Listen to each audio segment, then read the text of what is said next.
Witam Cię serdecznie, Marku. Witam wszystkich sympatyków pana Samochodzika po raz kolejny na naszych spotkaniach z panem Samochodzikiem. Dzisiaj kilka publikacji Twoich przejrzymy albo przyjrzymy im się. Chodzi mi tutaj głównie o machinę chaosu i o promienie śmierci. No to dzień dobry wieczór tradycyjny wszystkim. Dzień dobry wieczór Tobie, Arturze. Pierwsze może takie pytanie, które by dotyczyło promieni śmierci, no to akcja tej części rozgrywa się w Prabutach i w tych okolicznych lasach. I dlaczego jako miejsce akcji właśnie wybrałeś te Prabuty? I czy to miejsce akcji w zasadzie kryje jakieś prawdziwe legendy o skarbach? Owszem, kryje, ale tam nie tylko Prabuty. Prabuty, Nowe Miasto Lubawskie, na początku trochę Trójmiasta, a później to w ogóle akcja zaczyna szaleć. Ale rzeczywiście te Prabuty nie wzięły się znikąd. Po pierwsze, ja dosyć dobrze znam Prabuty, dlatego że tam jest dosyć ciekawy tunel podziemny, który sięga pod rynek miasta. I w swoim czasie ten podziemny tunel zwiedzałem. Zresztą on jest w miarę opisany w książce. Ale to jeszcze byłoby za mało, żeby do książki trafić. Przeczytałem, przeglądając tak zwane miejscowe strony, że kilka lat wcześniej, w momencie, kiedy ta książka powstawała, to kilka lat wcześniej, teraz to już tych lat zrobiło całkiem sporo, rzeczywiście w okolicach Prabut, albo Prabutów. Już dzisiaj nie pamiętam, jak się to odmienia tak naprawdę. Nie wiem, czy jest oboczność, czy jednak któraś z tych form jest poprawna, więc wybaczcie, szczególnie puryści językowi, jeśli to odmieniam niewłaściwie, ale już jakiś czas minął, więc mi to wyszło z pamięci, ale że tam w okolicy miasta znaleziono w lasach, zupełnie przypadkowo, naprawdę w lasach, i to takich gęstych lasach, znaleziono skarb składający się z monet różnego rodzaju. No i stąd, dlatego pojawia się ten wątek w Prabutach, nieco dziwny, bo tam się również Gwiezdne Wojny pojawiają. Jak się pojawiają, no to już zapraszam do lektury. Może one nie są najważniejsze, ale dlatego pojawiają się Prabuty, ponieważ Paweł Daniec przestrzega prawa i on egzekwuje również to prawo, a według polskiego prawa znaleziska takie na przykład w lasach, one nie należą do końca do znalazcy. To trzeba by bardziej szczegółowo prawo opisać, no ale on stara się to egzekwować. I tak wcześniej czy później los musi zderzyć Pawła Dańca z drugim bohaterem, którego w tym tomie wprowadzam, równie powiedzmy sprawnym, równie dobrze kumającym rzeczywistość i no to myślę, że jest dobre zawiązanie akcji. W tych lasach koło miasta pojawia się jeszcze ktoś, postać bardzo dla mnie ważna, nie tylko zresztą dla mnie, pewien redaktor mieszkający w namiocie, izolujący się powiedzmy od rzeczywistości, a w każdym razie od zgiełku codzienności. To nie będę oczywiście rozszyfrowywał, nie będę dawał klucza pełnego do rozszyfrowania, ale to postać bardzo ważna, w moim życiu znacząca, ale myślę, że znacząca w życiu bardzo wielu osób. No właśnie, natomiast w Machinie Chaosu pojawia się taki dosyć ciekawy wątek irańskich strażników rewolucji, tajnej bazy Zakonu Światła. Czy w ogóle inspirowałeś się jakimiś realnymi doniesieniami o tego typu podobnych organizacjach, pisząc Machinę Chaosu? Kiedy pisałem Machinę Chaosu, no to strażnicy rewolucji irańscy byli na topie, w sensie informacyjnym na topie. Natomiast o strażnikach światła, o tym zakonie, to jest taka mała kuchnia pisarska będzie teraz. Oni mi byli potrzebni i musieli się właśnie tak nazywać, ponieważ tam się w pewnym momencie pojawia tak zwana wieczna lampa, wieczne światło. No to ma ze sobą pewien związek i dlatego ten zakon nazywa się tak, a nie inaczej. o takim zakonie akurat, o tej nazwie nie słyszałem, ale o innych tajnych organizacjach na tym terenie Iranu i okolic, no to wszędzie głośno, a ci, co grali na przykład w Asasinów, no to dokładnie wiedzą, że tajne stowarzyszenia na tamtym terenie, ależ proszę bardzo. No właśnie, wspomniałeś też o tej nowej postaci, którą wprowadziłeś, o Piotrze Nackim. Był to były żołnierz Gromu. I czy można tą nową postać w zasadzie traktować jako taką nową twarz w tej serii obok Pawła Dańca? Nie, myślę, że nie. To jest nowa twarz, ale nie w serii, tylko no, może nie moja twarz, ale stworzona przeze mnie twarz z kilku względów, które zaraz opiszę. O, to w dodatku jest bohater z pewną przeszłością. Chciałem ją nazwać ciemną, ale to nie jest ciemna przeszłość, tylko z pewnym problemem życiowym. On z jakichś powodów yy, odpuścił sobie pracę w Gromie, czy też służbę w Gromie, ma ku temu powody, ma pretensje do rzeczywistości, dlatego tak radykalnie zmienił swoje życie. Powiedziałbym nawet, że postawił je na głowie, ale w dalszym ciągu zachowuje sprawność. A teraz do tej postaci. Dwa powody. Pierwsze to jest taki powód, że nawet najlepiej bawiący się pisarz, a ja staram się dobrze bawić pisząc, no w pewnym momencie odczuwa znużenie.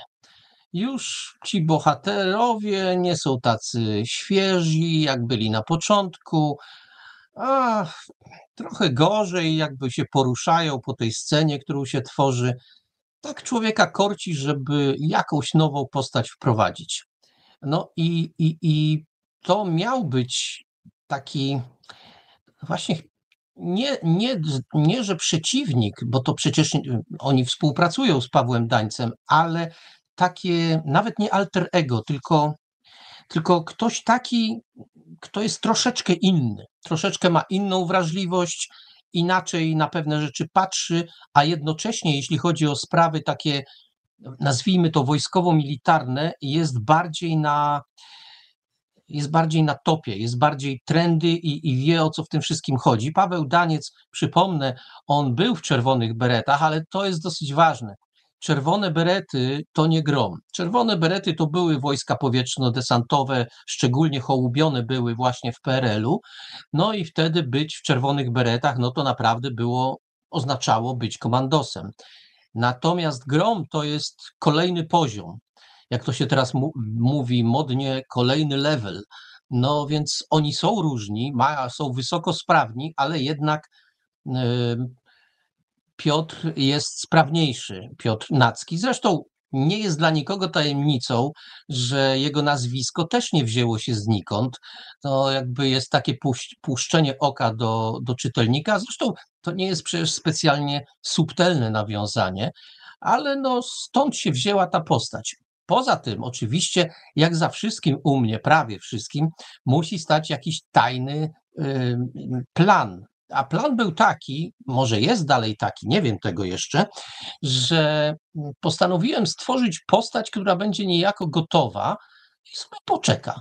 Bo wziąłem tu przykład z innego człowieka, który pisywał samochodziki, czyli z Pilipiuka, bo Pilipiuk stworzył sobie tam postacie w tym cyklu, postacie kuzynek, to znaczy takie niemal nieśmiertelne istoty. No, do szczegółów to zapraszam do kolejnych tomów, ale stworzył i później już poza serią samochodzikową kontynuował ich losy. Ja uważam, że Piotr Nacki to jest postać gotowa, stworzona przeze mnie. I jeśli by mi się kiedyś chciało napisać coś dla młodzieży, bo to jest tak skrojona postać, to nie jest taka pełnokrwista postać, no powiedzmy, dla literatury dorosłej, tylko dla młodzieży, to nie dlatego, że ona jest gorsza, ta postać, tylko dlatego, że jest tak krojona, żeby no jednak nie przekraczać pewnych granic, nie epatować brutalnością jakąś szczególną, chociaż te dwa tomy jednak troszeczkę bardziej brutalnie jakby odwołują się do pewnych brutalnych zachowań, ale jednak nie przekraczamy pewnej granicy, więc Piotr jest skrojony na taką postać dla ewentualnej jakiejś powieści sensacyjno, właśnie takiej poszukiwawczej, poza serią samochodzikową, powieści dla młodzieży. Może to kiedyś zrealizuję, ale nie obiecuję.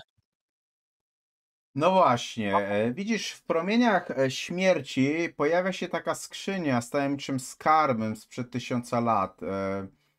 Czy ten motyw w ogóle miał jakieś swoje źródło w prawdziwych wykopaliskach archeologicznych?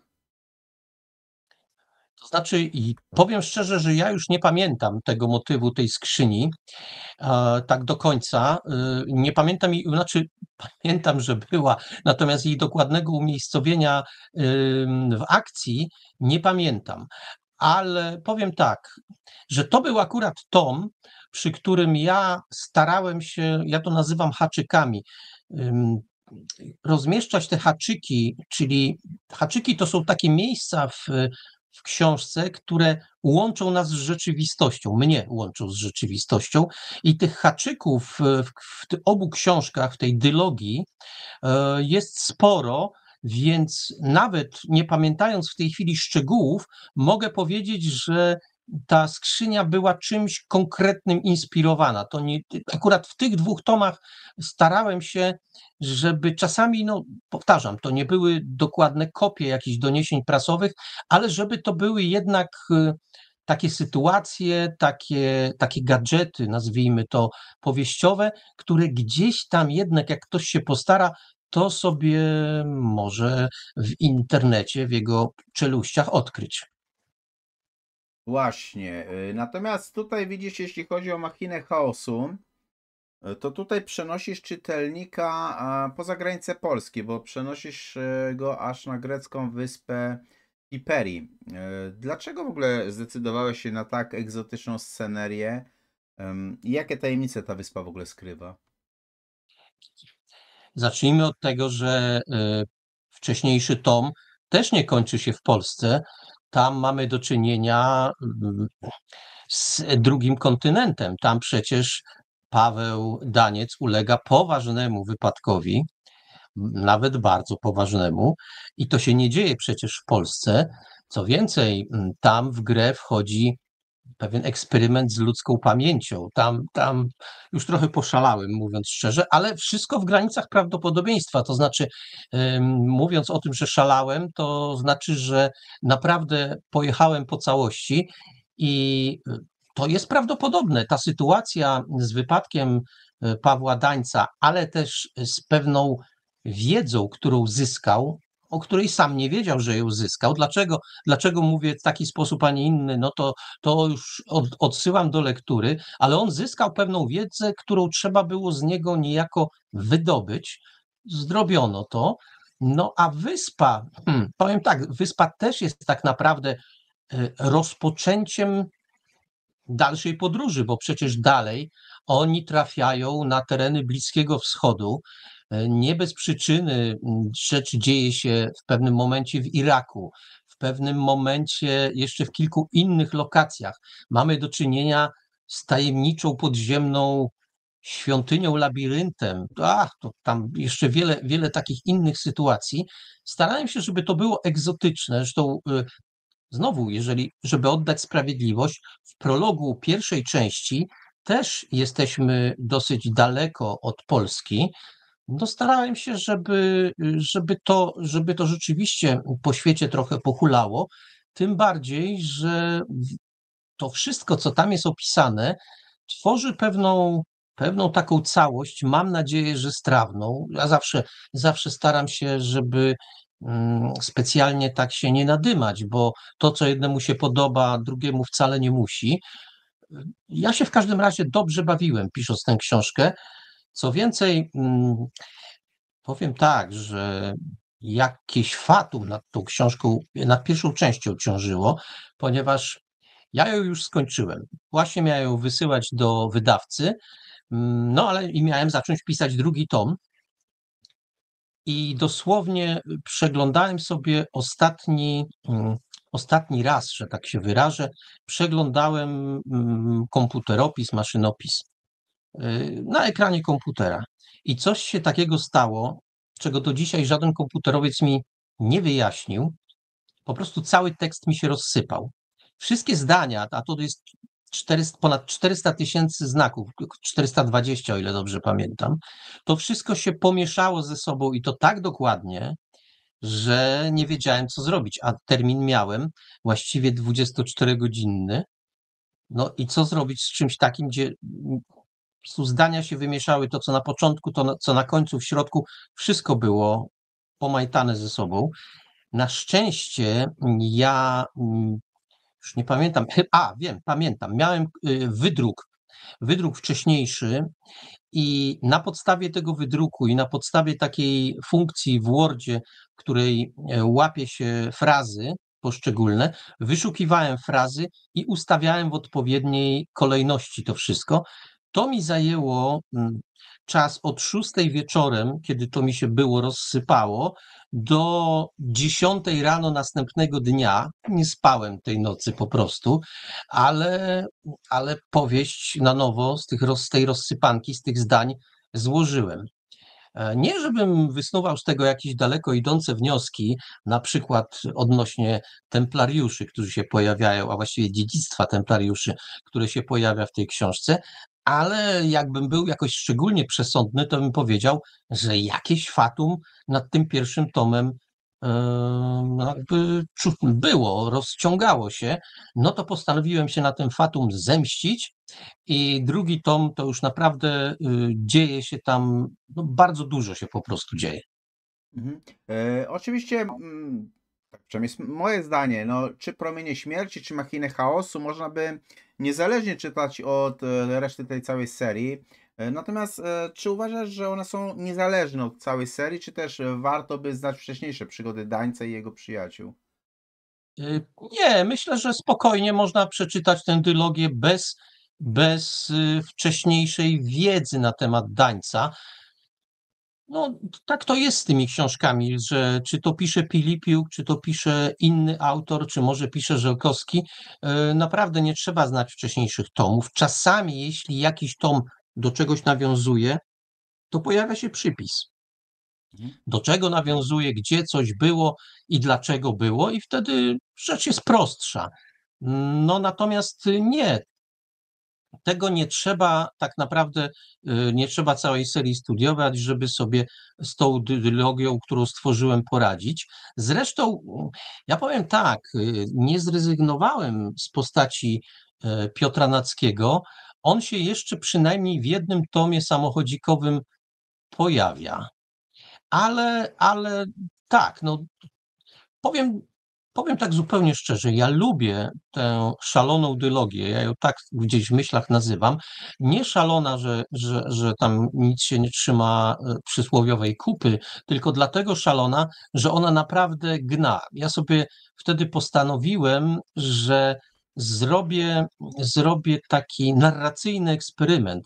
Jak długo da się galopować bez przerwy? Oczywiście z pamięcią o tym, że muszą być pewne zwolnienia akcji, bo po prostu nie da się tak długo utrzymać uwagi czytelnika, ale i tak książka galopuje, nie pozwala na zbyt długi oddech, no bo powiem jeszcze jedną rzecz, znowu z kuchni pisarskiej, to na początku nie miała być dylogia, tylko miał być kolejny tom, ale ilość pomysłów, ilość tych pomysły jak pomysły, z pomysłów zawsze można zrezygnować albo zaplanować następny tom, ale ilość tych niteczek, jak ja to nazywam z kolei, niteczki to z kolei w mojej mowie to jest to, co łączy poszczególne wydarzenia, więc ilość niteczek, ilość wydarzeń, które się mogły wydarzyć i które trzeba było ze sobą powiązać, połączyć tymi niteczkami, była tak duża, że ja już przy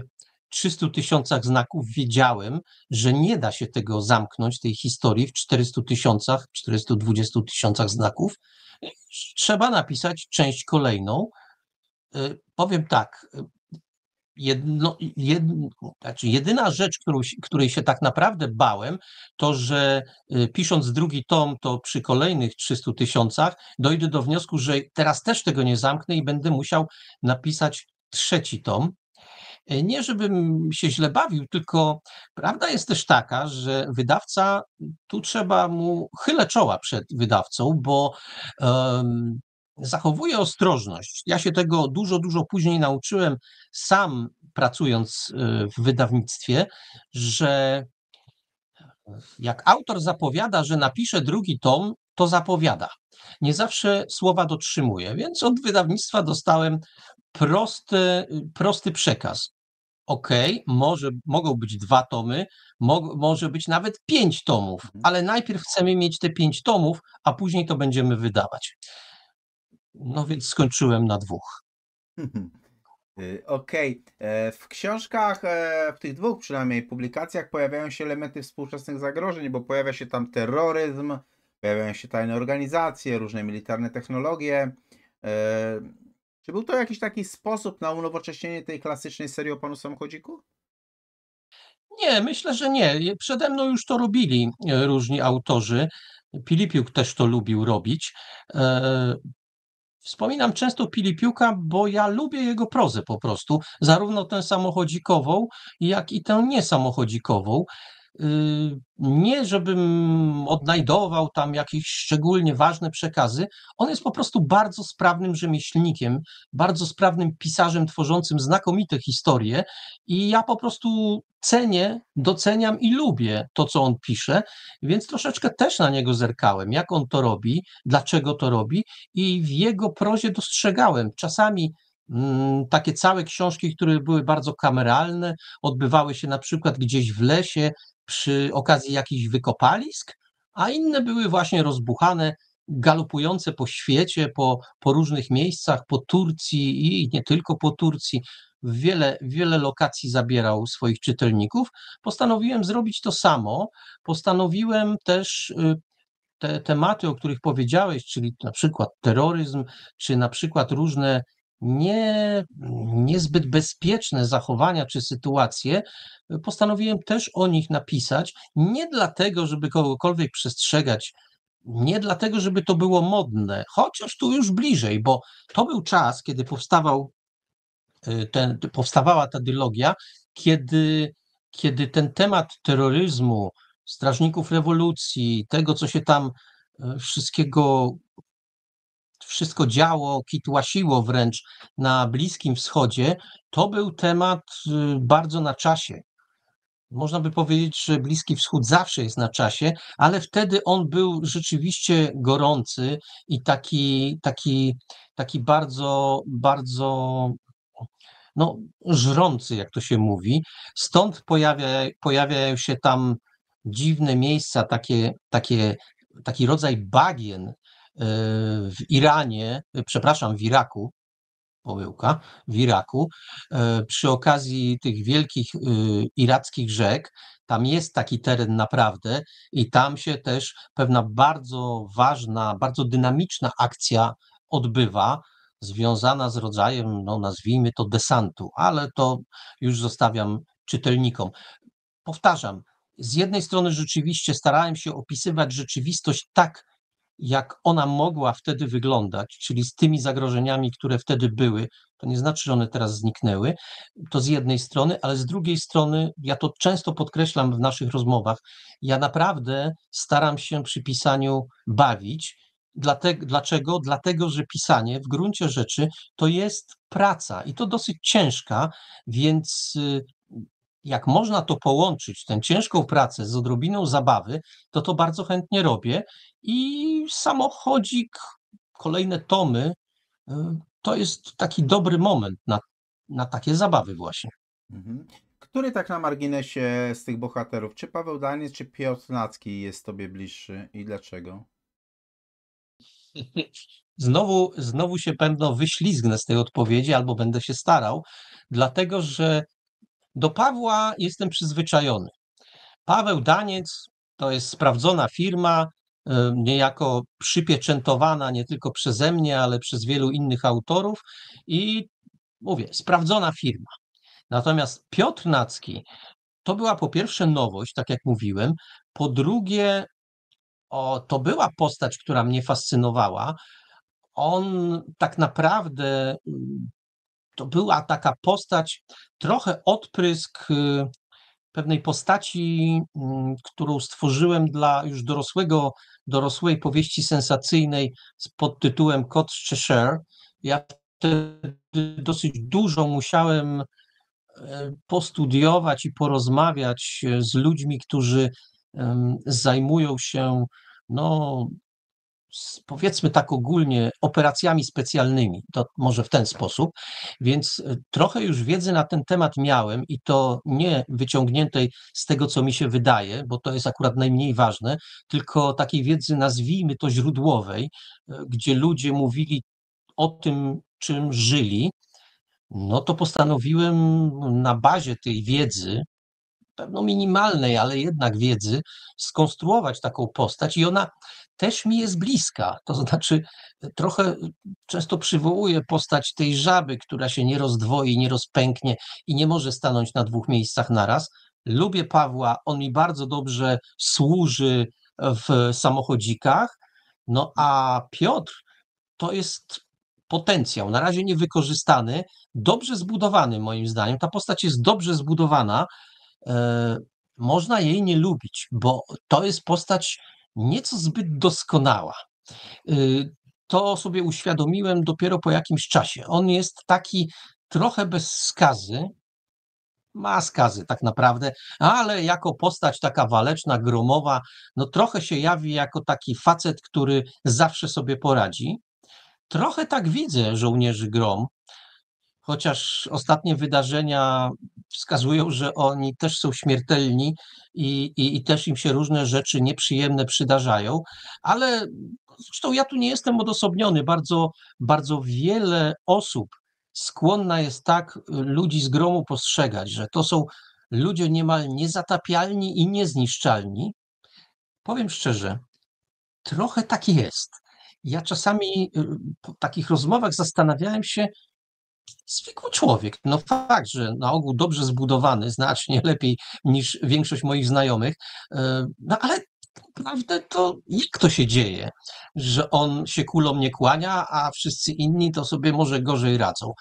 Coś jest w tych ludziach, że oni są przynajmniej teoretycznie trudni do zniszczenia. Mhm. Jeszcze dwie takie rzeczy, które mi wpadły do głowy. No bo w Machinie Chaosu pojawia się tam sanatorium, w którym Daniec odpoczywa po swoich tych przygodach z templariuszami. No wszyscy wiemy, że Pan Samochodzik i Templariusze to jest kultowy film z tej serii Panów Samochodzików, ale czy była to być może okazja z Twojej strony do takiego lekkiego puszczenia oka do tych wiernych fanów serii? Y, Nie wiem, raczej to powiedzmy przy okazji, bo tutaj ci templariusze, oni się pojawiają w kontekście znanym z Wyspy Dębów, Mhm. tajemniczej kryjówki, wędrówki na inny kontynent, tajemniczej studni, która tam się pojawia. Nie chodzi dokładnie o to miejsce, które znamy pod tym tytułem Wyspa Dębów, ale o podobną konstrukcję. W związku z tym, owszem, templariusze się pojawiają i pojawia się coś, co nawiązuje do templariuszy. Zresztą wtedy, kiedy powstawał ten tom, te tomy właściwie, to templariusze też byli jeszcze na topie, bo przypomnę, chwilę wcześniej, mierzoną w latach chwilę, ale jednak chwilę wcześniej na rynku szalała książka Dana Browna. Tam to nawiązanie do templariuszy było oczywiste. Wtedy za sprawą książki Dana Browna bardzo modna i taka bardzo wróciła na salony książka już taka mająca ambicje naukowe Święty Graal, Święta Krew, która niejako posłużyła Brownowi do tego, żeby skonstruować swoją opowieść, więc ten klimat templariuszowski, tajemnicy, różnych kaplic, różnych przekazów templariuszowskich, on wtedy był taki bardzo hot. No to w związku z tym no, byłbym nieostrożny albo nieroztropny, gdybym tego dobrego klimatu nie wykorzystał, tym bardziej, że on, jak tu powiedzieć, nie musiałem specjalnie naginać niczego, faktów już szczególnie, ani logiki wydarzeń, żeby to się w tej logice opowieści dwutomowej zmieściło. Okej, i na zakończenie mam tylko takie jedno pytanie, które zawsze mnie zastanawiało. Czy ty jako autor tej kontynuacji serii Pana Samochodzika masz jakiś kontakt z innymi autorami tej serii? Nie, nie, nie mam. Znaczy, miałem i miewam od czasu do czasu kontakt z Andrzejem Pilipiukiem, Mhm, ale kiedy się spotykamy, to nie rozmawiamy o panu samochodziku. Mamy ciekawsze tematy. Nie dlatego, żeby Daniec nie był ciekawy, tylko dla Pilipiuka to już jest przeszłość. mhm, On raczej no, nie, nigdy nie mów nigdy, ale na razie przynajmniej nie zanosi się, żeby wrócił do tego uniwersum. Dla mnie to jest teraźniejszość, której z kolei Pilipiuk nie zna, no bo nie sądzę, żeby czytywał. On ma świadomość tego, że ja coś tam popisuję, że go gonię, ale jeszcze go nie dogoniłem, jeśli chodzi o ilość tomów. Dlatego nie rozmawiamy o panu samochodziku, a z innymi autorami nie mam kontaktu tak de facto. mhm. Okej, dzięki ogromne za dzisiejsze spotkanie. Ja też pięknie dziękuję. Myślę, że była to fantastyczna zachęta, żeby zajrzeć do tych dwóch publikacji. Ja oczywiście umieszczę pod naszą rozmową namiary do Marka, do jego kanałów, Spotify'ów, także zachęcam, żeby tam zajrzeć, bo zawsze tam coś ciekawego się dzieje. A to Dzięki. ja jeszcze coś powiem. Mhm. Jest taki kanał dla wszystkich zainteresowanych filmami i naszymi rozmowami, które prowadzimy z Piotrem Cielebiasiem. Ruszył taki kanał, on jest, jak to powiedzieć, niekomercyjny, ale YouTube'owy, więc łatwo dostępny. Nazywa się Przestrzenie Wyobraźni. Mhm. Przestrzenie Wyobraźni. I tam na razie umieszczam i archiwalne, i bieżące wydania Filmotekarium, czyli naszych rozmów o, o książkach, o filmach horrorowych, fantastyczno-naukowych i tym podobnych. No w każdym razie szeroko pojęta fantazja jest tam brana na tapet. Dzięki ogromne. Zachęcam, żeby tam też zaglądać. I pozdrawiamy wszystkich i do następnego razu, Marku. Do usłyszenia.